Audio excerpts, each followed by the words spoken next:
안녕하세요. 코하! 투더골드문 진행의 이정원입니다. 비트코인은 추세를 전환시킬 재료가 좀 부족해 보여서 2만 달러 아래를 횡보하고 있습니다. 현재 거시경제와 또 정책 불확실성이 계속되는 가운데 이번 주도 변동성이 좀 큰 장세로 보여지는데요. 현재는 지금 비트코인 18.9K 지나가면서 상승하고 있습니다. 오늘 또 이런 상황에서 어떤 자세로 투자에 임하면 좋을지 오늘 전문가님들 모시고 얘기 나눠보도록 하겠습니다. 먼저 코인한스님 모셔볼게요. 안녕하세요. 네, 반갑습니다. 네. 안녕하세요. 코인한스 전문가입니다. 일단은 주말 잘 보내셨는지 모르겠습니다. 주말에 시장의 흐름을 한번 봤는데 반등을 하는 듯 하다가 다시 또 내려가고 이런 식으로 아직 방향성, 그러니까 어떻게 가야 될지 갈피를 못 찾고 왔다 갔다 하는 모습을 확인할 수 있었습니다. 그 말은 즉슨 아무래도 이제 지금 시장에 접근하는 사람들이 FOMC가 끝난 건 알겠어. 금리 인상이 된 건 알겠어. 여러 가지 이슈들이 나온 거는 있는데 그거 가지고 우리가 접근하기엔 아직도 어렵다. 뭔가 더 확실하고 좀 의미 있는 내용들이 좀 나오길 기대한다라고 좀 볼 수 있을 것 같아요. 자, 오늘 같은 경우 지금 오늘이 아니죠. 저번 주도 포함해서 나스닥, 코스피 등등 모든 지표들이 지금 내려가고 있는데 그 와중에 비트코인 선 반영이 됐을 수 있지만 그나마 좀 잘 지켜주고 있다. 자, 이 나스닥이나 코스피 같은 경우는 어쩔 수 없이 실적의 영향을 받게 되어 있어요. 실적의 영향을 받는다라는 뜻은 그만큼 현재 경제가 어떻게 흘러가냐에 따라서 그 기업들이 가지는 실적이 달라질 텐데 아무래도 매출적인 부분이나 매입 수출이나 수입적인 부분에서 많이들 지금 어려움을 겪고 있기 때문에 지금 내려가는 것이 아닌가. 자, 그렇게 되면 이제 비트코인으로 말씀을 드리면 암호화폐로 말씀을 드리자면 암호화폐 같은 경우는 이게 좋은 건지 나쁜 건지 모르겠지만 그런 매출이나 매입 이렇게 수익 같은 부분들이 나오진 않고 있어요. 아무래도 커뮤니티가 얼마나 활성화돼 있냐, 사람들이 얼마나 이걸 사용하고 있냐가 주요 포인트로 잡을 수 있기 때문에 오히려 이런 경제가 나빠진다라고 하면은 진정한 이 해지 수단으로서 작용하는 기회가 오지 않을까라고 좀 말씀을 드리겠습니다.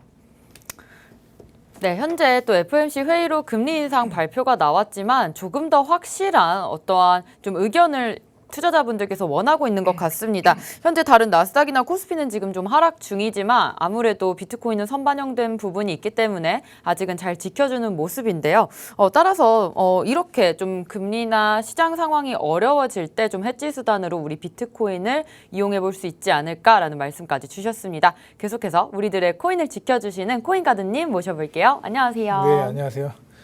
네, 반갑습니다. 여러분들의 든든한 코인가드 전문가입니다. 저 오랜만에 좀 인사를 드리는 것 같네요. 지금 비트코인이 지금 이제 미증시 급락에 지금 되게 시들시들한 모습을 보이고 있습니다. 한 2,720만 원 선을 지금 횡보하고 있는데, 자, 주봉상 여러분 이런 저점이 한 번 더 깨져버리게 되면은 추가적으로 하락을 할 수 있는 여지가 너무나도 많이 남아 있다라고 저는 말씀드릴 수 있겠고, 단기적으로 좀 어렵습니다. 시장이 어렵고 이제 하나 좀 깔끔하게 해결되는 게 없이 이제 푸틴도 계속해서 핵카드도 꺼내고 전쟁을 더 이어가겠다 이런 식으로 말을 하고 있기 때문에 이럴 때일수록 여러분들 마음을 좀 더 다잡으시고 이런 여러 가지 거짓적 이런 뉴스에 휘둘리지 마시고 투자를 좀 하셨으면 좋겠고, 지금 우리가 이제 미국 증시에 비해서는 여러분 비트코인이 좀 그래도 선방을 하고 있습니다. 자, 그런 이유를 보면은 워낙에 좀 많이 빠졌고 크게 상승한 게 없기 때문에 이렇고 있다 좀 말씀을 드리고, 여러분 이런 상황이라고 해서 너무 이렇게 좌절하지 마시고 포기하지 마시고 저희가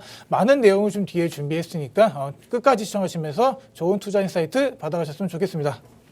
네, 주봉상 저점이 좀 깨질 경우에는 추가 하락이 보일 수도 있겠는데요. 하지만 또 한수님과 똑같이 미증시보다는 우리 비트코인 시장 잘 버텨주고 있으니까요. 계속해서 저희 투더골드문과 함께 해주시면 좋을 것 같습니다. 저희는 코인 뉴스 볼 텐데요. 같이 화면 보시겠습니다. 네, 파월이 27일에 디지털 통화를 주제로 연설이 예정되어 있습니다. 금요일에는 미국 개인 소비 지출 PCE 물가가 발표가 됩니다. 네, 다음으로 비트코인 지금이 역사적 약세장에서 강세장으로 전환하는 기간이라고 또 온체인 데이터 분석 글래스노드가 말을 했습니다.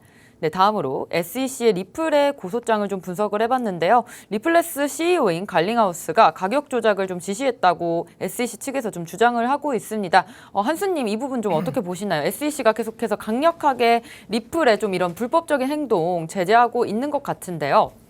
지금 좀 어떤 상황인가요? 제재라기보다는 그런 내용들로 일단은 좀 어그로성 내용인 것 같아요. 네.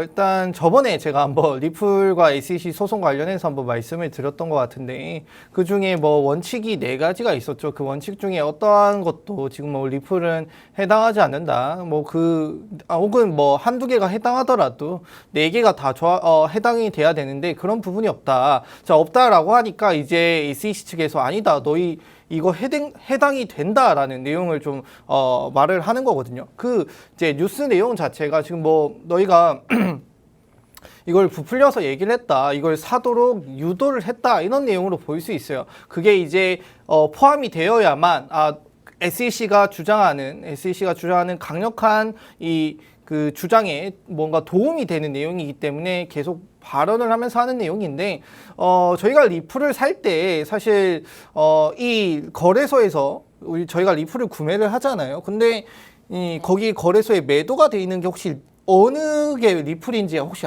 구분을 하실 수 있나요? 뭐 몇만 개가 이렇게 매도가 걸려 있을 텐데 그게 리플 거라는 걸 확실히 구분하기는 힘들겠죠. 모르죠. 네. 그래서 그 부분을 우리가 사더라도 그 부분을 이렇게 딱 지정해서 살 수 없는 부분이기 때문에 이 주장성은 좀 타당성이 많이 떨어진다라고 좀 말씀을 드릴 수 있을 것 같아요. 네, 계속해서 다음 소식 보겠습니다. 네, 카르다노 바실 하드포크의 가격 효과가 아직 없다는 소식인데요. 에이다 3세대 근본 코인이라고 할 수 있는데 저도 에이다 참 좋아했습니다. 하지만 좀 이더리움에 비해서 이렇게 하드포크가 일어나는데 아무런 움직임이 좀 없어 보입니다. 한수님 좀 어떻게 보시나요, 에이다는요? 에이다 좋아하시나요? 네, 에이다 좀 좋아하는데요. 왜 좋아하시죠? 제가 투자를 조금 했었지만, 네, 알겠습니다. 저는 찰스를 좀 믿는 편이어서 또 네, 믿나요? 카르다노가 예, 조금 더 가격적으로 좀 좋아지기를 좀 바라고 있습니다. 예, 알겠습니다. 네, 뭐 에이다 좋아하신다니까 또 좋은 내용으로 좀 말씀을 드려야 되는데 좋은 내용이 좀 없는 것 같아요. 일단은 에이다 같은 경우는 일전부터 뭐 바실을 가지고도 사실 어느 정도 선반영이 똑같이 됐어요. 선반영이 돼서 가격적인 측면이 좀 올라온 부분이 있습니다. 그리고 떨어짐에 있어서도 어느 정도 가격 방어가 잘 된 부분이라고 볼 수 있는데 일단 에이다 같은 경우는 뭐 바실 업데이트를 통해서 어떠한 특정적인 내용들이 나왔는데 사실 이제 바실 업그레이드를 까보니까 뭐 이렇다 할 뭐 좋은 내용들은 딱히 없었던 것 같아요. 그래서 그냥 이더리움이 지금 이제 머지 업데이트를 통해서 이 환경을 개선을 하니까 에이다도 근데 이 머지 업데이트의 영향을 받거든요. 받기 때문에 그에 맞춰서 우리도 발맞춰서 환경을 개선하자라는 내용으로 볼 수 있을 것 같아요. 그래서 막상 까보니까 뭐 크게 뭐 변동폭도 없었고 뭐 이렇다 할 내용도 없었던 것들이 그냥 머지에 좀 얹혀가는 내용이다라고 저는 좀 생각하고 말씀을 드릴 수 있을 것 같아요. 네, 오늘 이렇게 코인 소식 코인 한수님과 살펴봤습니다. 항상 시장에 어떤 이슈와 호재들이 있는지 저희 투더골드문과 함께 해주시면 좋을 것 같습니다. 저희는 썰전 코너 이어갈 텐데요. 오늘 주제는 바로 이번 주 비트코인 시장에 큰 변동성이 예상이 된다를 가지고 얘기 나눠보도록 하겠습니다. 잠시 아까 방송 전에 좀 확인을 했지만 원달러 환율 정말 크게 오르고 있습니다. 지금 1,429원까지 오르고 30원 좀 넘어갈 것 같은데 한수님 지금 이 상황 좀 심각한 것 같습니다. 어쨌든 미국에서 금리를 좀 크게 올린 부분이 있고 또 우리나라랑 금리 역전 현상이 좀 심하게 일어날 것 같은데 네. 우리나라 상황 어떻게 되는 걸까요? 이러다가 경기 침체 진짜 오는 거 아닐지 좀 궁금합니다. 일단 네. 쉽게 말씀을 드리면은 일단은 경기가 그렇게 좋진 않아요. 저희도 사실 저번에 말씀드린 거죠. 뭐 저희가 워낙 이 대외 의존도 그러니까 수입해서 수출로 해서 먹고 사는 비율이 너무 높기 때문에 사실 지금 이제 팔아도 좀 남지 않는 상황이라고 보시면 될 것 같아요. 저희가 이제 뭐 원달러가 너무 가치가 떨어졌기 때문에 이걸 팔아봤자 우리한테 돌아오는 이익 자체가 많이 줄어들었다라는 상황을 볼 수 있을 것 같아요. 그래서 이 부분은 이제 기업의 실적으로도 당연히 연관이 될 것이고, 자, 이 기업의 실적이 떨어진다라는 뜻은 뭐 테슬라 같은 경우는 지금 현재 뭐 쉽게 예로 들게요. 테슬라 같은 경우는 너무 기업 실적이 또 떨어지고 하니까 또 정리해고를 통해서 지금 이제 뭐 이제 구인구직을 하는 사람들을 또 내치기도 그랬죠. 근데 뭐 우리나라는 그렇게 심각할 정도는 아니겠지만 뭐 나중에 혹시나 좀 심해졌을 때 그런 경우까지 나올 수 있다라는 걸 말씀을 드릴 수 있고, 현재 이제 달러가 1,400 지금 이제 뭐 29원, 28원 지금 30원은 버텨주자, 30원은 제발 뚫지 말자라는 가격으로 좀 저항 라인을 받고 있는데, 이 원달러 환율이 글로벌 금융위기 이후에 13년 만에 지금 뭐 거의 최고치를 찍었다라고 해요. 그래서 우리가 여기서 봐야 될 거는 원화의 실질적 가치는 얼마인가라는 걸 봐야 되거든요. 근데 아직 뭐 저평가 국면엔 접어들지 않았다라는 내용들이 나오고 있습니다. 이제 정부가 이제 이걸 놓칠 수는 없죠. 지금 사람들이 우리 원화 가치가 떨어지고 하니까 너무 걱정을 하고 하니까 이제 정부 차원에서 어느 정도 또 이제 코멘트를 통해서 사람들의 걱정을 좀 줄여주려고 하는 부분들이 있는 것 같아요. 그래서 그 부분들이 뭐냐면은 이제 기획재정부나 이제 국제결제은행에 따르면 우리나라의 이제 실질 신료 환율은 101.4 정도라고 해요. 이제 100을 기준으로 100 밑에 있냐 위에 있냐를 좀 따져봐야 되는데, 100 밑에 있으면은 저평가가 되었다라는 모습으로 확인할 수 있거든요. 자, 저평가가 되었다라는 뜻은 우리가 생각하는 거는 우리가 생각하는 원화의 가격은 이 정도인데 이제 금융이 혹은 글로벌 금융이 그다음에 글로벌적인 화폐의 가치를 따졌을 때 현재의 위치는 100보다는 밑에 떨어져 있다. 그래서 그 말은 즉슨 원래 이 정도는 아닌데 뭐 여러 가지 이슈로 인해서 가격 가치가 많이 떨어졌다라고 볼 수도 있고요. 그다음에 100 위에 있다라는 뜻은 여전히 글로벌적인 전체적인 가격의 이 실질적인 걸 봤을 때는 여전히 좀 높은 위치에 있다라고 구분을 할 수 있을 것 같아요. 그래서 그 부분을 좀 예를 들면서 말씀을 드릴 수 있는데, 자, 차트를 통해서 이미지를 통해서 한번 보도록 할게요.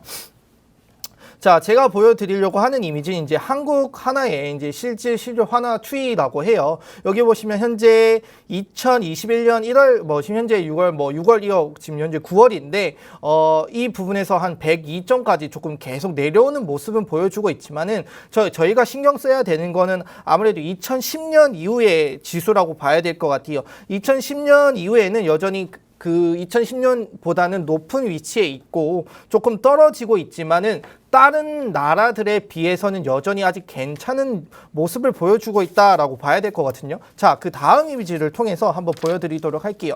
자, 주요국 이제 실제 실료 환율인데, 여기에 보시면 미국 여전히 127.65를 보여주면서 생각보다 100 기준으로 봤을 때 어마어마한 높은 위치에 있다라는 걸 볼 수 있겠죠. 그만큼 현재 사람들이 예측하는 것보다 미국의 달러가 너무 과장돼 있다라고 볼 수 있는 거기도 하고요. 한국은 현재 23에 좀 위치를 하고 있는데 23이라는 위치 수치가 너무 낮은 것이 아닌가라고 볼 수 있는데, 그 위에 보면 필리핀, 체코, 리투아니아, 러시아, 사우디, 에스토니아, 중국, 미국 이렇게 나눠져 있죠. G20개국에 해당하는 나라들로만 봤을 때는 한국 자체가 여전히 아직도 높은 위치에 있다라고 볼 수 있을 것 같아요. 자, 일본 보시면 현재 59.16에 위치를 하고 있습니다. 얼마나 많이 저평가가 돼 있고 엔화 자체가 지금 많이 가격이 떨어지는지 여기서도 확인할 수 있겠죠. 그래서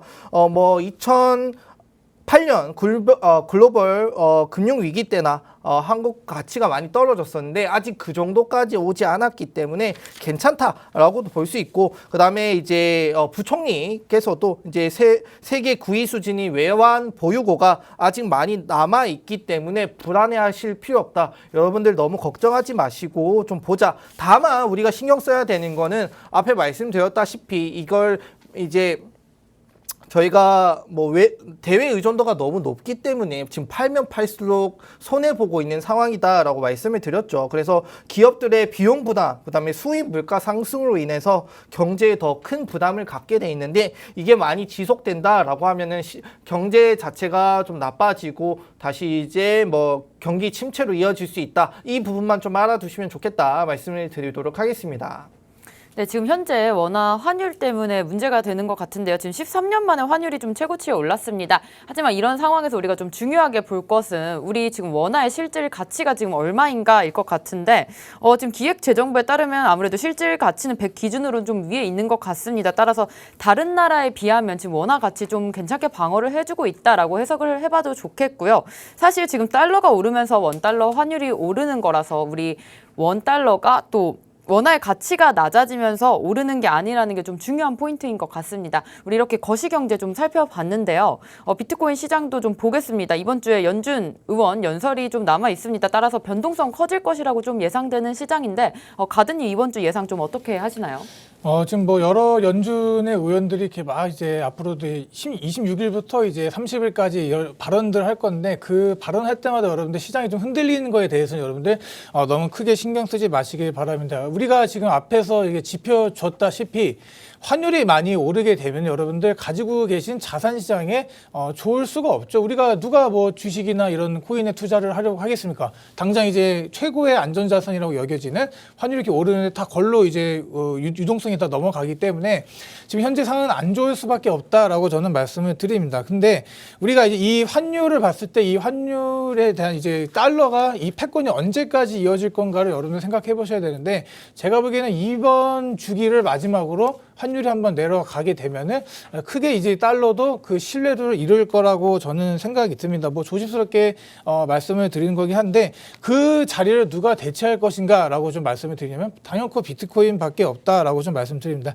지금은 여러분 이 나스닥과 이런 세계 증시와 비트코인이 같이 흘러가고 있어요. 그거는 이제 부정할 수 없는 사실인데 뭐 비트코인 자체에서도 뭐 최근에 뭐 거래량들이 나오면서 뭐 물량이 좀 들어오고 이런 모습도 좀 보여지기도 하고 어떻게 보면 이제 좀 단기적으로 봤을 때는 간단한 좀 반등이 오지 않을까라고 생각할 수도 있겠지만 여러분들 여기서 이 주봉의 이 선이 깨지게 되면은 한 번 더 좀 하락이 올 수 있다 이런 거 좀 알아두시면 좋겠고 자 이제 금리를 좀 말씀드릴게요. 우리가 이제 1999년에서 2000년 금리가 상승할 때 지속적인 금리 인상과 함께 주가가 오른 적이 있습니다. 그렇기 때문에 사람들이 다시 한번 이걸 되짚어 봤을 때 같이 지금 올라가야 되는 게 정상이 아닌가라고 지금 이제 생각할 수가 있는데 자 우리가 이제 물론 끝까지 같이 올라간 건 아닙니다. 일시적인 현상이 일어났던 상황이었는데 지금 우리가 이번에는 좀 반대의 상황이 좀 나올 수가 있을 것 같습니다. 우리가 이제 9월에 일단은 너무나도 크게 하락을 맞았고 이런 갑작스러운 이제 금리 인상 자체가 여러분들 장기 인플레이션을 내리는 효과가 있다 이렇게 좀 알려져 있죠. 그렇기 때문에 파월도 계속 이렇게 진행을 해오는 상황인데 우리가 이런 상황을 지금 봤을 때 우리가 이제 좀 경력이 되거나 이렇게 투자를 오래 해오신 분들 같은 경우는 이런 것들을 이미 인지를 하고 있습니다. 그런 인지를 하고 있는 자체를 어떤 걸 이제 우리가 이제 표본으로 삼으면 되냐면 우리가 2년물 금리를 가지고 표본을 삼으시면 됩니다. 우리가 이제 기준 금리와 2년물 금리 차이가 줄어드는 순간이 온다. 자, 그럴 때 여러분들 투자를 하시는데 좀 조심하시는 그런 스트레스를 취하시면 될 것 같고 지금 현재 기준금리가 3.25입니다. 근데 2년물 금리가 4%를 넘어가서 4.2%인데 만약에 이제 11월에 이제 남은 금리 인상이 한 번 더 있죠. 그 금리 인상 시기에 우리 만약에 금리 인상을 하는데 2년물 금리를 그대로 4.1을 유지한다. 자, 이런 사건이 오게 되면 여러분들 투자 비중을 확실하게 줄이셔야 됩니다. 자, 그런 시간이 저는 오지 않을까라고 생각이 들고 그래서 우리가 이제 2년물 금리라 하면은 통화 정책에 이제 민감하게 반응하죠. 우리 보통 이제 불확실성이 큰 이런 이제 시장에 장기 금리가 단기보다 높은 게 맞는데 이런 현상이 일어난다는 여러분들 경기 침체로 가는 가능성이 조금은 높아진다 이렇게 보시면 될 것 같고 지금 이제 뭐 채권 금리가 올라가게 되면 뭐 어떻게 될까요? 뭐 주식이나 이런 암호화폐에 이런 매력도가 떨어지는 겁니다. 좀 여러 가지 거시적 상황을 봤을 때 지금은 여러분들 투자하기에 그렇게 좋은 상황은 아닙니다만 우리가 이제 이런 상황에서도 틈새 공략을 하는 좀 방식을 취해야지 여러분들이 좀 살아남을 수 있다고 저는 말씀을 드리고 좀 금리 얘기를 다 좀 더 하게 되면은 여러분들 만약에 이제 기업 자체가 금리 인상을 이제 계속 진행합니다. 예, 금리 인상 계속 진행해서 만약에 이제 기업이 투자를 이제 줄여서 이제 제품 생산이 줄게 되면 여러분들 인플레이션이 가속화가 되겠죠. 그런데 만약에 그 이 지금 상황을 바꿔서 금리 인상을 안 하고 금리 인하를 한다고 생각해 보게 되면은 여러분들 지금 이런 상황에서 좀 더 안 좋아지는 상황이 일어날 수 있습니다. 우리가 지금 금리 인상이 되기 때문에 투자하시는데 어려움을 겪고 있다는 이제 생각 때문에 여러 투자자들 자체가 지금 금리 인하를 하는 시기만을 기다리고 있는데 지금 이런 불안정한 상황, 전쟁도 안 끝났고 여러 가지 인플레이션 뭐 심각한 상황에서 갑자기 파월이 돌변해서 금리를 내려버리게 된다면 여러분들 지금 제품 생산량은 그대로이고 또 아까 말씀하신 것처럼 이제 뭐 부동산이나 주식 이런 것들은 단기간에 올라갈 수는 있습니다. 그런데 올라간다고 하면 이제 사람들이 어떻게 될까요? 또 있는 돈 없는 돈 다 끌어하다가 이제 뭐 포모 현상을 느끼고 이제 다 투자를 하게 될 텐데 그런 상황에서 단기적으로 올랐다 합시다. 그러면 이제 이런 배경으로 여러분들의 소비가 더 커질 겁니다. 소비가 더 커지고 이런 상태에서 주식이나 이렇게 계속 가격이 오르면서 사람들이 이제 단기 환호가 이제 일어날 수가 있는데 우리가 이제 걱정해야 될 거는 이 하이퍼 인플레이션이 올 수가 있는 겁니다. 우리가 여기서 이런 이제 정상적인 방법으로는 지금같이 금리를 조금씩 오른다고 해서 이런 이제 인플레이션을 잡아가는 방법 자체를 쓸 수 없는 날이 올 수도 있는 겁니다. 그렇기 때문에 파월 자체가 이제 금리 인상을 중단해도 이제 금리 인상이 좀 내려도 주식이나 이런 것들이 우리 암호화폐 시장이 그렇게 움직임이 크지 않는 시기까지 여러분들 금리를 올릴 겁니다. 그렇기 때문에 단기 제가 진짜 이거 분석을 좀 열심히 했는데 이렇게 상태가 가게 되면은 여러분들 소비가 안 늘어날 정도가 될 때까지 금리 인상 멈출 수가 없습니다. 그러니까 이 부분 여러분들 잘 기억해 두시고 제가 보기엔 다음에도 여러분 FOMC는 0.75를 올릴 거라고 저는 예상이 듭니다. 그래서 쉽사리 금리를 인하하는 스탠스를 취하지는 않을 거다라고 좀 말씀드리고 이런 스탠스가 지속되는 한 우리들의 시장은 조금은 어렵지 않을까라고 좀 조심스럽게 말씀드리고 이렇게 어려워지는 시장이 와도 여러분들 빈틈을 공략해서 이제 차트상으로 이제 분석하는 걸 조금 더 연습하시고 투자를 하셔야 된다 이렇게 좀 말씀드리면서 마무리하도록 하겠습니다. 네, 이번 주에 계속해서 연준 의원들의 발언이 있을 건데요. 이거에 또 너무 흔들리지 않으셨으면 좋겠습니다. 사실상 달러 패권이 지금 계속해서 지속이 되는 가운데 또 이번 기간에 좀 달러 패권이 좀 지게 되면 그 자리를 좀 채울 것은 아무래도 비트코인이 되지 않을까라는 말씀까지 주셨습니다.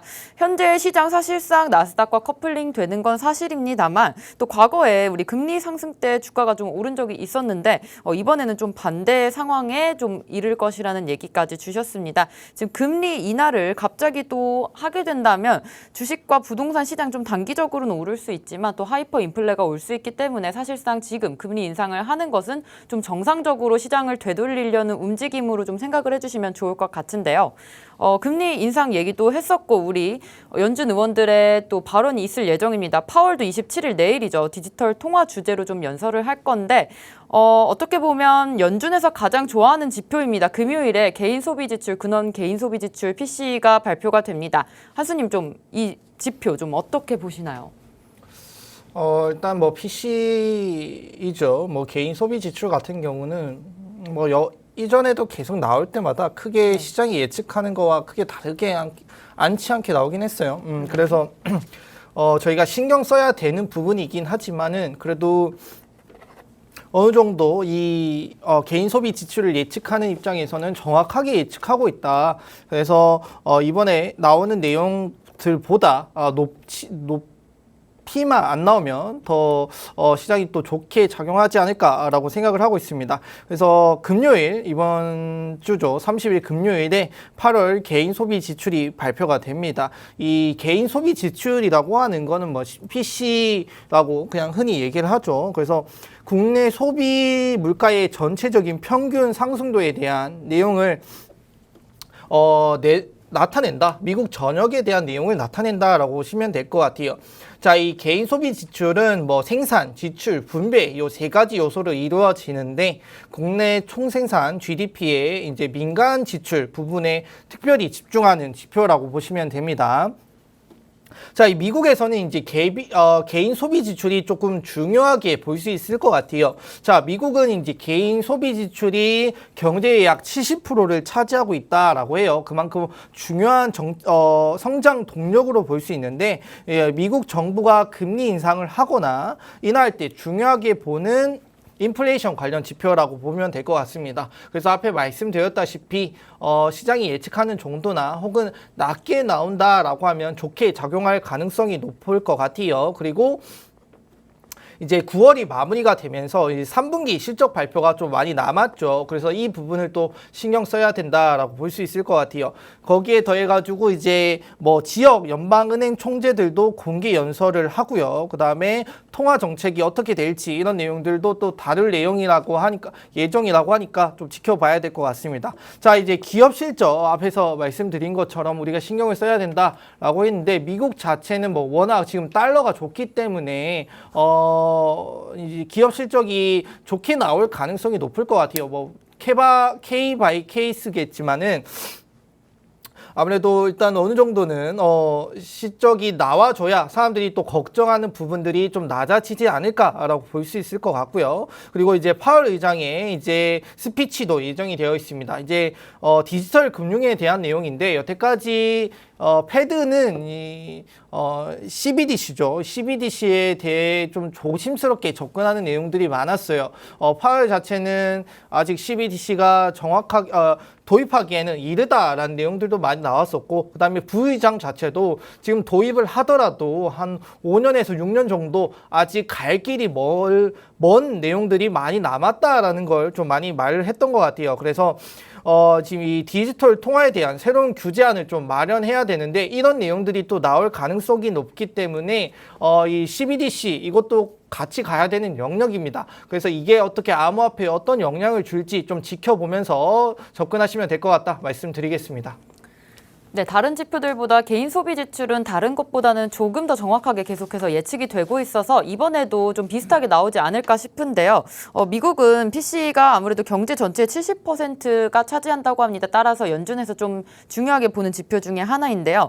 만약에 예측치보다 하회하게 나오면 좀 시장은 좋아질 것이라는 분석이셨고요. 또 이번에 3분기 기업 실적 발표도 좀 남아있으니까 시장은 계속해서 좀 지켜보시는 게 좋을 것 같습니다. 지금 연준이 CBDC에 대해서는 아직까지는 좀 조심스럽게 접근 중인 것 같습니다. 내일 또 디지털 통화를 주제로 연설을 할 거지만 이런 디지털 화폐에 대한 규제까지 나올 수 있을지 그 부분 확인해 보시면서 우리 비트코인 시장까지 어떻게 좀 연결이 될지 좀 생각해 보시면 좋을 것 같습니다. 가드님이랑 계속해서 0.75 금리 인상 좀 얘기를 했습니다. 다음 11월, 12월에도 좀 자이언트 스텝을 밟을 가능성은 좀 있는데요. 하지만 또 연초에도 바로 또 금리를 인하를 할 수는 없을 것 같습니다. 계속해서 좀 강력하게 인플레를 잡겠다는 의지인 것 같습니다. 가드님 좀 덧붙여서 설명해 주시죠. 네, 그 연준 의원들이 좀 이제 예측한 금리 표가 있습니다. 우리가 이거를 뭐 통상 100%다 믿고 뭐 그러는 자료는 아닙니다만은 그래도 우리가 이제 연준의 의원들이 앞으로 이제 금리를 가지고 어떻게 시장 운영해 갈 것인가에 대한 여러분들의 어느 정도 생각을 볼 수가 있는데, 자, 우리가 이제 보시게 되면 2023년 금리를 정점으로 2024년부터는 여러분들 본격적으로 낮아질 수가 있다라고 이런 멘트가 들어가 있습니다. 자, 그런 것들을 보면은 또 2025년에는 현재 금리 3.25보다는 낮은 상태를 유지하겠다 이런 말이 있습니다. 그렇기 때문에 이렇게 좀 예측을 보면은 우리가 지금 금리를 봤을 때 단기적으로 여러분들 이렇게 여러분들이 원하는 그런 금리 인하를 원하는 그런 장이 절대로 올 수가 없다라고 저는 생각이 듭니다. 그렇기 때문에 매우 높은 확률로 여러분 경기 침체가 올 가능성이 높습니다. 만약에 미국이 연말까지 기준금리를 4% 이상을 유지하게 되면은. 그렇기 때문에 사람들의 소비가 이렇게 줄게 되면서 물가 자체도 빠르게 잡힐 확률은 높습니다만은, 그래서 연준이건 이제 뭐 파월이건 계속 이런 식으로 긴축 정책을 유지해 갈 수밖에 없다라고 생각이 듭니다. 자, 그래서 이렇게 좀 정리를 해보면 우리가 어제 이런 침체 우려 이런 상태로 이제 원자재 값이 좀 내려오긴 했는데, 우리가 더 빠르게 금리를 또 인하할 수가 있다. 제가 지금 앞에 말씀드린 것보다 또 이제 역설로 좀 다른 의견을 좀 말씀을 드리는 겁니다.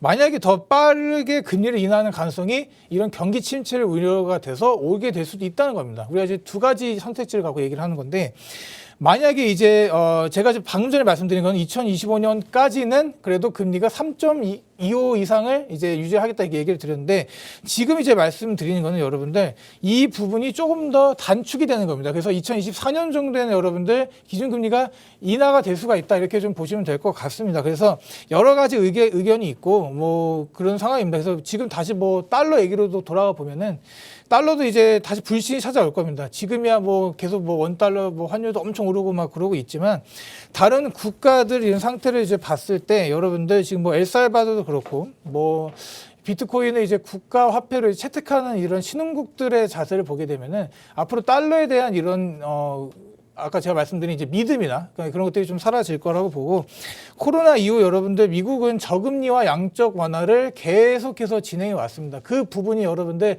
부작용이 이제 나타나고 있는 겁니다. 이런 부작용이 나타난 이 와중에서 여러분들이 투자를 하고 계신 거기 때문에 이 시장에서 여러분들이 살아남기만 한다면, 우리가 이제 손절치고 막 이렇게 힘들게 우리들 자산을 깎아먹지 않고 버티고 그런 좀 강한 기조로 이제 여러분들이 투자에 진행하시게 된다면, 추후에 여러분들이 이 가격대를 봤을 때 참 저점이었구나 이렇게 좀 생각을 할 수 있는 시대가 저는 분명히 온다고 좀 말씀드리면서 좀 마무리하도록 하겠습니다. 네, 오늘 이렇게 이번 주 비트코인 시장 큰 변동성이 예상된다를 가지고 얘기 나눠봤습니다. 저희는 잠시 후에 코인스쿨로 돌아오겠습니다.